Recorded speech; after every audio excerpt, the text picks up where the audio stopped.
This podcast is supported in part by Carolina Forward, a nonpartisan policy organization that advocates for ideas, policies, and values to build a stronger North Carolina that works for all its people as a strong, diverse, multiracial democracy. For more on them, visit carolinaforward.org.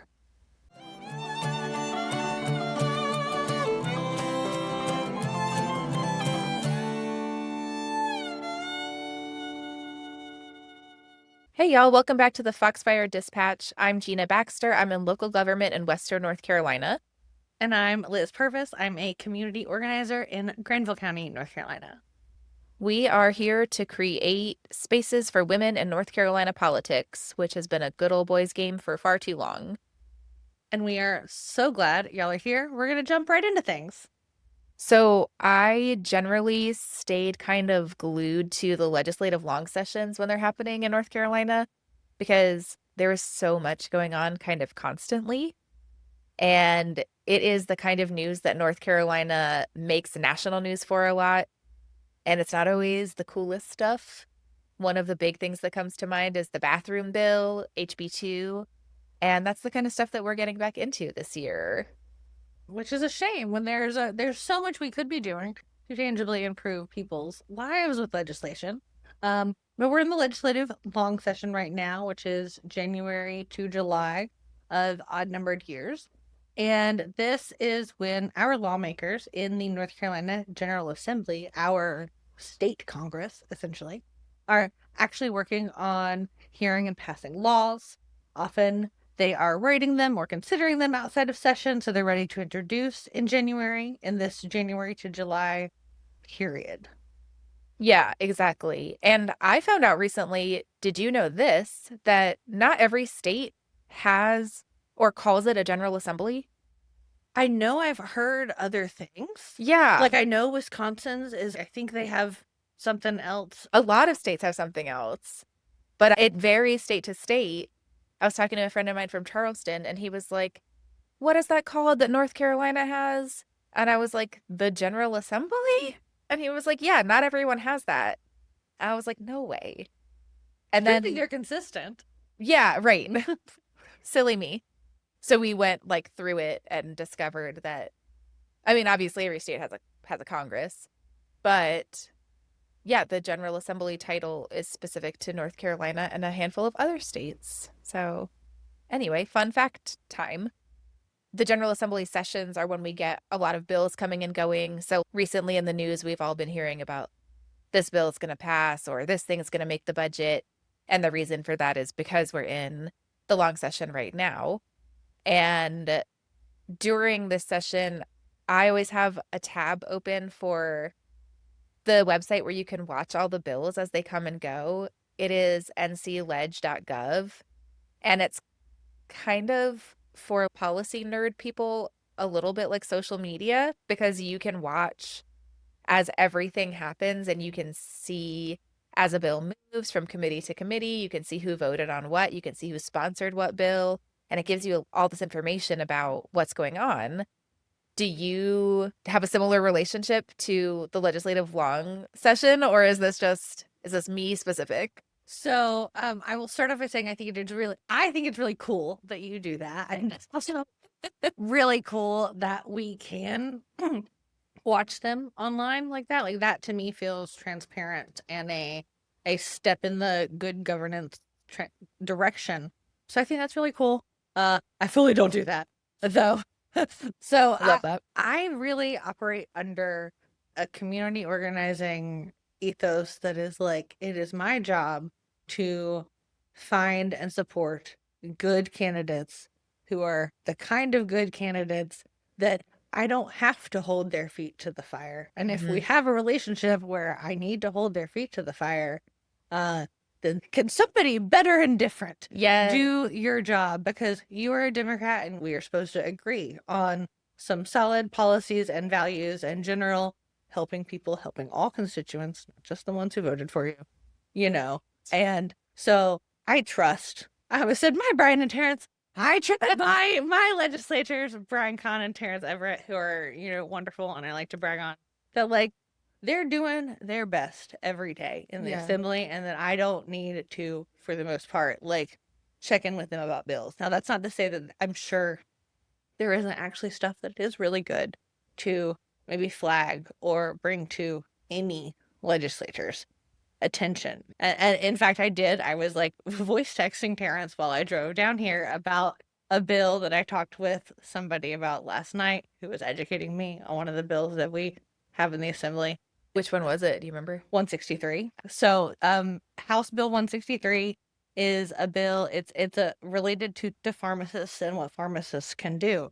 And what this guy was telling me, who teaches pharmacists, is that in North Carolina there is a gag order on pharmacists, and if they look at their computer and they see that that cash price that you would pay is less than what you would pay with insurance, they can't tell you unless you affirmatively ask for it.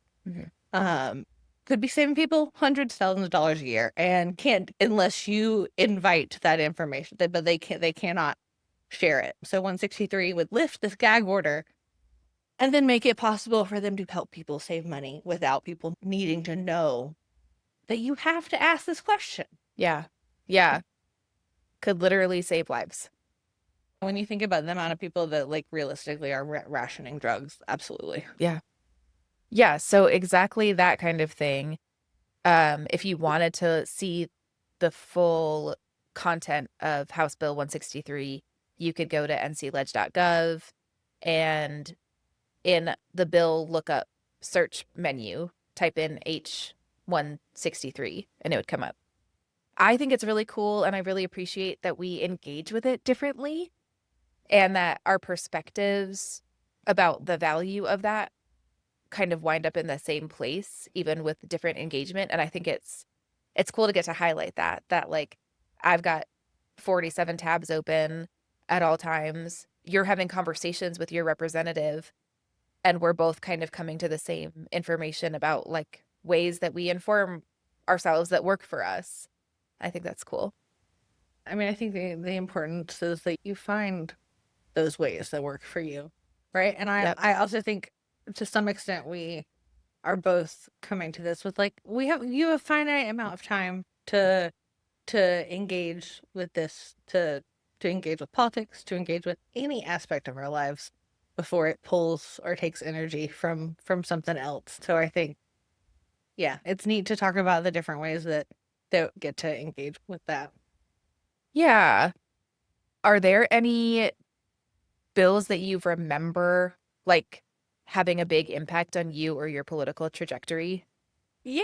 Oh my God. So the reason that I started getting involved in politics and moved from someone who did not really pay attention, aside from I know I need to vote, is because when I was a senior in college in the spring of 2014, there were a trio of bad bills that the Republican-led General Assembly tried to pass.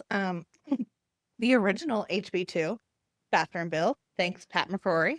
And I, even though I didn't know that I was queer then, I had not figured that out. This doesn't have to affect me for me to know that this is incredibly harmful, incredibly inciting of violence towards trans members of our community. There was a motorcycle bill. I say motorcycle bill with quotes because I think it was like 160 words, and 100 of them had to do with reproductive choice and reducing choice for women.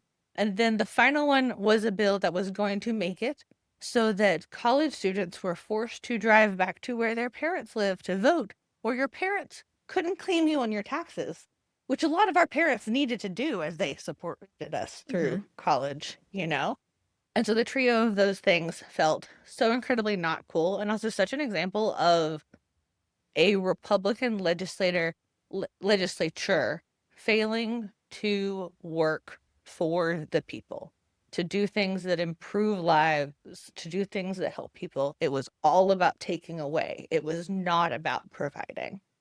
Yeah. Yeah. And I think, first of all, it's crazy that was 2014. 100%. Holy shit.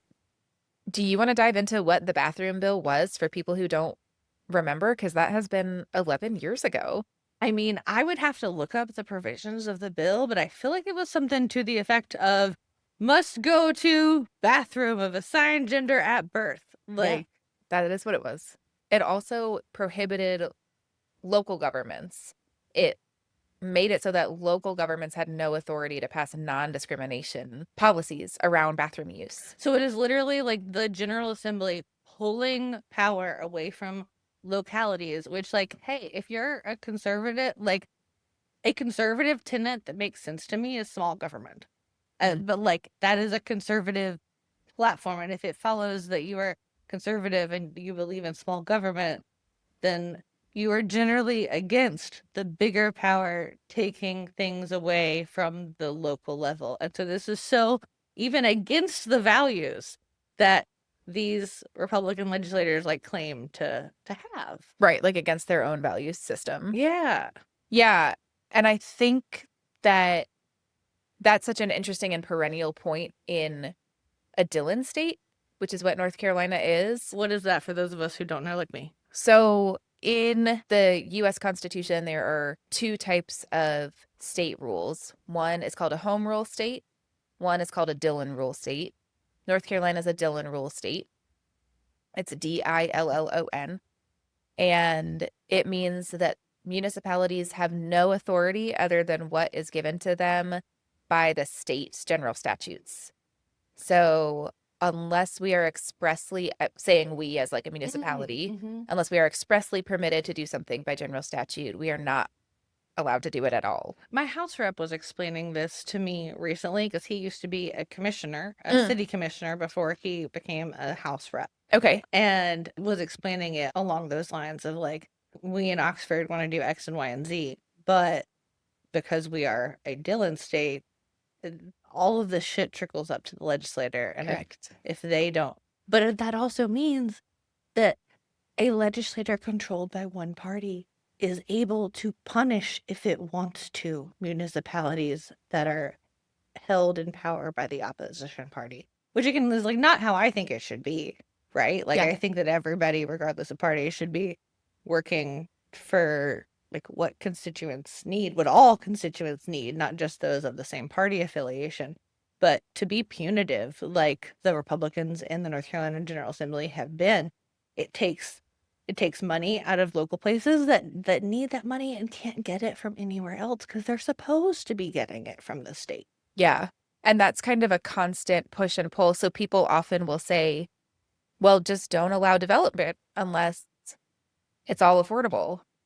But you can't unless the state says that you can do that. Yeah. Yeah. And the thing is that really you could. I mean, there's nothing physically stopping you from, you wouldn't get arrested if you did it, but you would run the risk of your community getting sued. And that means assessing your constituent asks with the monetary value that those constituents place on that ask. So we could talk about pushing through affordable housing in an inclusionary zoning type of policy in a place that has the financial means and the constituent support to back that up. But if you're trying to do like a rogue city council situation somewhere in a red county, you're setting yourself up to have your constituency have to pay that lawsuit out of city coffers, which is their tax dollars. Mm-hmm.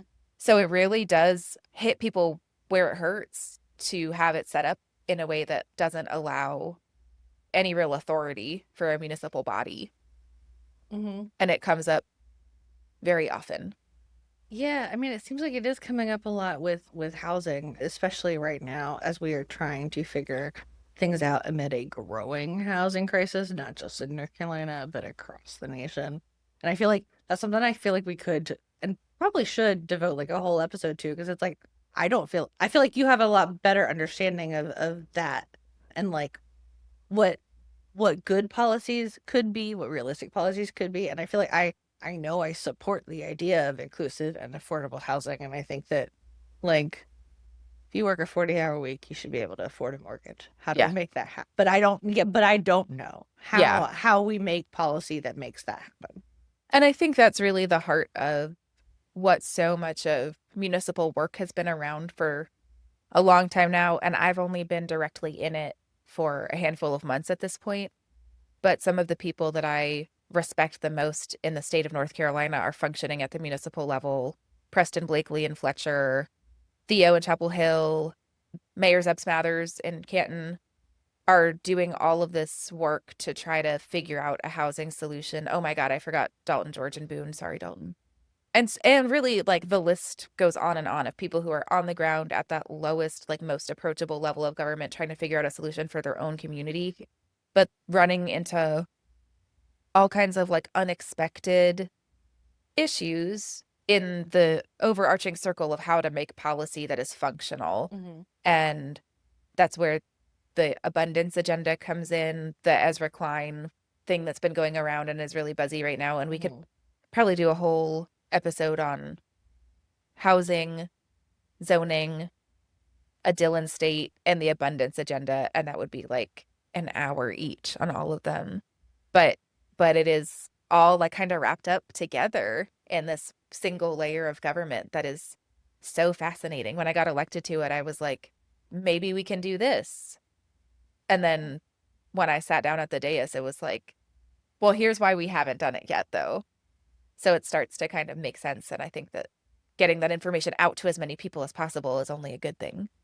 Yeah, like I know one provision, I don't know what the bill is, but I know one provision that we've been talking a lot about in our group has been around single stair housing. Yeah. And how that, so this is single stair housing is good for the environment and also does, I know there are other good points, and that's like where my knowledge ends. Yeah. So there's a housing omnibus bill that is in the legislature right now that has a lot of bipartisan support, but because it's such a giant bill, it doesn't give anybody everything that they want. I mean, in fact, gives some people some things they don't like. Exactly. And takes away things that people really need. Single stair is not going to make it. We do see some pros and cons, I think, at the municipal level of the heart of the bill being around taking authority out of the hands of the municipal government system as far as allowing and disallowing developers to create missing middle housing. So what we have seen that has partially led to the housing crisis has been communities saying, yeah, a developer wants to buy this land and put an apartment complex in here, but we don't like apartment complexes. We like single family homes. So you're not allowed to do that here. And this bill removes some of that authority. What it also does is remove the general authority of municipalities to make those kinds of decisions, even if it may be in the best interest of the community as a whole. So talking about preserving community spaces that are at risk of being gentrified, or where high density maybe doesn't make the most community sense. And I get a lot of pushback about that from people who are on both sides. I mean, that is really a bipartisan conversation at this point. But the bottom line of it is that it would remove municipal authority, for better or for worse, from identifying what developers can and can't do. And hopefully the hopeful outcome, the best case situation, is that would mean that people are utilizing infill development to create high density spaces in areas that are already developed and underfilled to give people housing where there was literally no housing option for them. Okay. It kind of feels like an only time will tell whether if that leads to, this, or that leads to more gentrified house. I'm thinking of like in Oxford, where when you go to a city commissioner meeting and they're talking about a development, and there are like three nicely dressed older white folks standing up to talk about how this development that is on half-acre lots with houses that are gonna, be 375, are that those lots are too small. That they need to be 1 acre or more than an acre. Or these quarter-acre lots don't work when there are so many city lots that size. I know because I live on one. Like, yeah, you Same. know? Um, and it just is like, when you build the house on an acre, it prices so many people out. Yep. Or it makes it to, like, I don't have the capacity to care for that much land, Right. even if I could afford it. Right. My house was built in 1954 and it sits on a quarter acre um row of divided lots that total 2 acres that were split up into quarter acre squares. Hmm. And we all use our quarter acre how we choose. And it's fine. And we knew that when we bought it. Yeah, and it's close. And sometimes my neighbors walk through my yard with their dog, It's close. It's but pretty like close. it is affordable, and Yep. it is not a piece of land that you must buy a lawnmower for, Right. which is like the place that many of us might aspire to be, but can't practically get.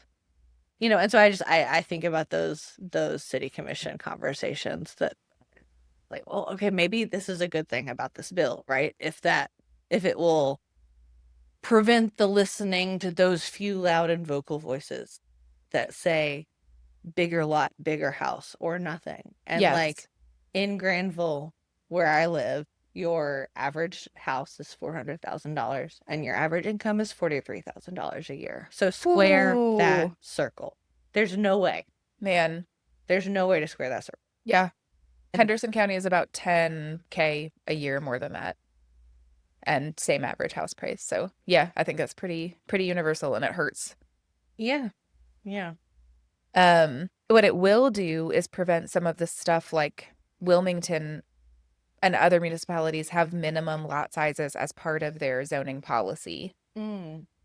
So that means that if it doesn't make sense for you for whatever reason, for mobility reasons, for finance reasons, for time reasons, for you to have a lot that is half an acre or bigger, you're not allowed, essentially, you're not allowed to own a There's not house. a house available to you that Right. fits the criteria that fits your lifestyle. And yeah, I lately these days, I just keep coming back to like, what do I think is possible, fair, and reasonable for people? And I Yeah. just like feel to my core that one of my values is if you work a full-time job within 3 years of reasonable saving, you should be able to afford a mortgage. Yeah. And if it is over 5 years, which it certainly is in this country, in this state, then like massive changes needed to make that attainable. Nobody should have to spend 20 years of working to scrimp and save Yeah. for a down payment. And I bet both you and me saved for almost 20 years. Oh, I'm happy that we have it, but I wasn't able to buy it till I was 30, 31. Yeah, I mean, I was 28 and I know how lucky I was. Absolutely. Like a lot of privilege. One really good job in grad school that paid me $50 an hour changed my life, Yeah. and was Hey, what was that instrumental. job? Working for a tech startup doing social media. Cool. Yeah, tech startups are awesome in that way. But I was really lucky to be able to do that under 30, and also part of it was like, um, I was terrified of being poor. I worked since I was 16, but my parents had a medical bankruptcy and my mom had cancer. And then a year later, my dad had a heart attack without health insurance. Mm. And that they did not lose their house, but they almost did. Yeah, so that's not necessarily a family that you want to have a conversation with about how big their lot size has to be. The majority of people have faced some kind of hardship that has put them one step away from losing security and stability, right? Losing their home, losing their rental, losing their car, and therefore their job, a medical issue that has possibly prevented them from working in the future. All of those situations, like that is so tangible and has such a long-term effect on like the health and stability of the options for families. I mean, it made very real we are all one step away from being homeless. And if you think you're closer to being a billionaire than you are to being homeless, unless you got 6 figures in the bank, you're wrong. Yeah. And honestly, you might do that math in 100, you might still be closer, Mhm. I think that's how numbers work. Yeah, we're not mathematicians, but I think there are possibly 2 episodes coming out in which we talk about not being mathematicians. the Foxfire Dispatch, subtitled No Math. But yeah, but I think that that kind of storytelling is really paramount to the idea that the most urgent need that we have is that housing becomes available and accessible. And then there's a sub layer. To me, the order is that the primary layer is accessible, available, and then the sub layer is the hyper capitalism that we have allowed developers to run with and how we combat that policy wise. But I think the first fire to put out is within systems, right? Like we talked about what can you do within the system? And right now we're functioning within the system of developers being the people who create houses. You need more houses, you need more developers. And I also see the so you said accessible and available, and the thing that sparked in that to me was like that it can't be affordable if there is no accessibility, availability. Like what chance do you have Yeah.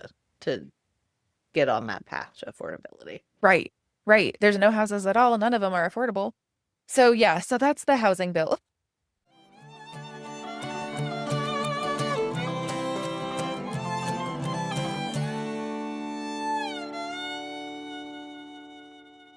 Oh, I hate this story, but I also really think it's No, we need important to to talk talk about it. Yeah. Yeah. It's in fucking Georgia. It's Close close enough. to home. Yeah.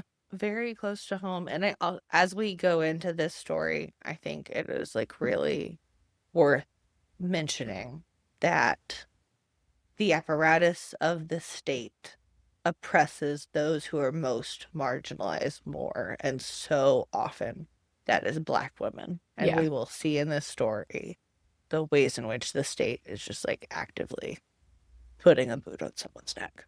Yeah. You want to jump into it? Yeah. Yeah. Yeah. We want to take on now that we've covered in depth and intensive looks at state legislature, some stuff that's going on outside of North Carolina, and then we'll give ourselves a reprieve after that because we'll need one. Yeah, yeah, no, absolutely. So really in some of the most pressing news of today, we want to take a moment to talk about Adriana Smith. Adriana Smith is a young Black woman from Georgia who, at the time of recording, is brain dead and on life support, being forcibly kept on life support by the state against the wishes of her family because she was pregnant when she died. Yes.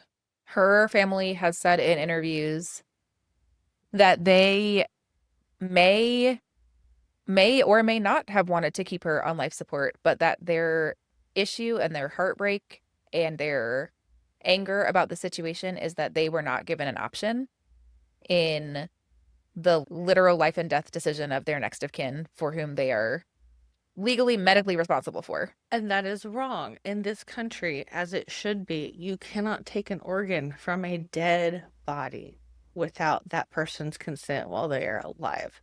And in this situation, we have the state of Georgia, because of an awful fetal personhood bill, forcing a brain dead woman's body to stay alive for a fetus that would not have a chance to become a child had this woman been allowed to die when she had either a stroke or an aneurysm, I believe. I apologize. It's, again, an awful story, but she went to the doctor seeking help as a pregnant woman, and they ignored this Black woman's need, like many Black women's medical needs are ignored, and it resulted in her death. And they are keeping her body alive in service of trying to make it possible to potentially do this to more people. Like, this is a test case. This is a test case for what they will do to women's bodies. Yes. And I think it is important to note that so Adriana's mother is April Newkirk, and she says that doctors cited Georgia House Bill 481, which is the 6-week abortion ban, as the reason that they've kept her alive. So there is no medical reason. There is no reason that focuses on the patient, which is Adriana. There is no family wish that has gone into this. The reason that she is on life support, although she is brain dead and although her family has not been consulted, is because of an abortion ban that does not allow women the reproductive health care that they need, and now is crossing over into not allowing them and their families the health care full stop that they need or should have access to. So she has been at Emory Hospital for more than 3 months at this point on life support. Yes, she was at 9 weeks, I believe, when she, died, experienced brain death. And so again, like at the time when you take a pill, if you don't want to be pregnant and it's not, and it's gonna be uncomfortable, but it is not a big deal for most people. And I see red, the top of my head just like wants to come off. There is nothing dignified, fair, or kind about what is happening to this woman who did not get the care that she needed, wanted, asked for. And it just really feels like some true, like there's literally like a story in The Handmaid's Tale like this, it is so dark and it is so unfair, and it is just really, really not lost on me how this is a Black woman whose body is being used by the state in this way, and how just like utterly unfair that is, and how the multiplicity, the multiple identities this person holds, like it's like the state was like, you're weak and helpless and I can fuck with you. Yeah. Yeah. And her family is going to have to pay those medical bills. Yeah, which is this is also something that just blows my mind. How can you force this to happen and not be like, the least you could do as you take away choice from this family is, and the bills are covered, right, for the awful thing we're doing without any consent, of course, but the double ick, the double fucking whammy, like how fucking dare you like take the choice away and present them with a bill? And the double standard of, are they responsible for her or are they not? Yeah, well, it's like, what do you mean they're paying for, if we're paying for it, don't we? Right. So lots of layers. I actually, when I saw that news a couple weeks ago, that was I think I turned my phone off for a handful of hours after. I was like, it's hard. I think the thing that is like consistently going on right now is that it's hard to hear news like this when there's nothing that we can do. Like, her own family is kind of helpless in this situation. Helpless. Right. And for us to be watching it and mad about it and really heartbroken over watching a fellow woman go through something that is so disturbing. It can really wear on you. And balancing that conversation, having to be in a space where we have to talk about these things because we know that they want us exhausted, and we know that they want us to feel chaotic, and they know they want us to not have space for all of it. Adriana Smith's story is incredibly important, and it is turning a page in a narrative around the way that we interact with women and the way that we talk about fetal personhood, and it's setting legal precedent. It's a huge deal, and it sucks, and we still have to ensure that we are making space to be able to talk about it, however that looks. Yeah, so I think we also just want to lift up her family, and if in some world there's know that we are like so sorry you were dealing with this. We are so sorry. And if anybody has any resources that are helpful, or anybody has any information or knowledge that they'd like to pass along, we'd be happy to hear it and amplify it. It is for sure one of those cases where I'm like desperate, like I feel like a desperate feeling to want to help and engage somehow. And again, there's just not a whole lot to be done other than to let, our sisters know that we're here in solidarity for them, because our choices are constantly a political playground for people, and that gets really wearing. So grateful to have this space to lift up those things that don't always get discussed in male-dominated spaces. Yeah. Yeah. 100%. Thank you for making space for this.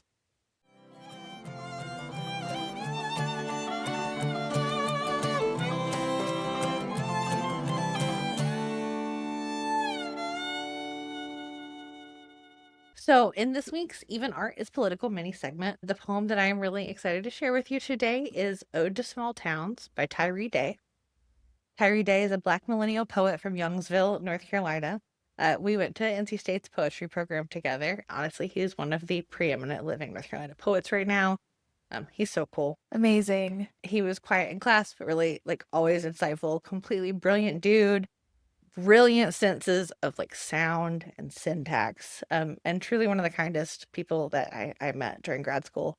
He is a teaching assistant professor at UNC Chapel Hill and the author of 2 poetry collections, River Hymns, the 2017 APR Honickman First Book Prize winner, and Cardinal from Copper Canyon.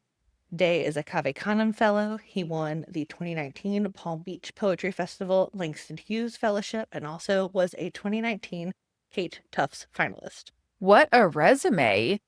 Oh my God. Okay. I can't wait to hear this. Thanks for sharing it. He's killer. He's killer. All right. Ode to Small Towns. This where all the roadside memorials are, pink wreaths and dirty teddy bears. This where a man walked when he wanted to fly. This is where he lay down and later died. This where the train tracks folded the town in half. This where the man who died loved a woman. That's his heart you hear, not the train. This where I ran the dream-colored woods and did not know why. This where I believe a dog is buried. This where I danced in a long moonlight of a field. This where a woman planted ghost peppers. This where she thinned her blood with root water. This where you can see the whole town. This where the moon never goes. This where my grandmother hid some dreams. This where my dead may have met. This where they'll bury me. This where I shot a bird from smoke-smelling sky. This where it fluttered, fell. And again, that's Tyree Daye. Man, all those things are so exactly it. Wow. Yeah, it's really beautiful. Hey, where can we find his work? Basically, if you Google his name, you will find his poems online. You will also find River Hymns or Cardinal, 2 of his books. Cool. In Barnes & Noble or independent bookstores or Amazon. What I really love about this poem is the real, like the tangible, those images that you can hold on to that really paint like a gritty sketch of a kind of small town living. Which is to say, a slice of it that is also universal. In poetry, we always say with specificity breeds universality. Like the roadside memorials with pink wreaths and dirty teddy bears. Like I know Yes. we've both seen those. Yes, especially relevant after Helene, when seeing all the roadside debris and everybody's kids' stuff. And yeah, that's, very, very profound in this moment for sure. Yeah, and I love the sonic, like the sounds of the long moonlight of a field where a woman planted ghost peppers, the like hoodoo thin in her blood with root water, like Yeah. Let's do more poetry. yeah. Cool. That was a nice way to bring us back. We are so grateful to have space to share this stuff with y'all. If there's a call to action, Ooh, a call to action. It may be summer, but there are still canvases. We're going and knocking on doors. We are talking to people. Ideally, we are doing deep canvassing and we are asking people about their opinions, whether you do it with the Democratic Party or down home or Common Cause. There are plenty of, or Neighbors on Call in County to County, who we love dearly. I cannot forget them. They helped us win elections. There are so many great canvassing opportunities. So find one and knock a door. yeah, make a phone call if you don't want to knock a door. Write a postcard. But knock a door first. But knock a door first. Liz said it. Thanks, y'all. Get in good trouble. Help your neighbors. We'll see you next time. And we love you. Most of you.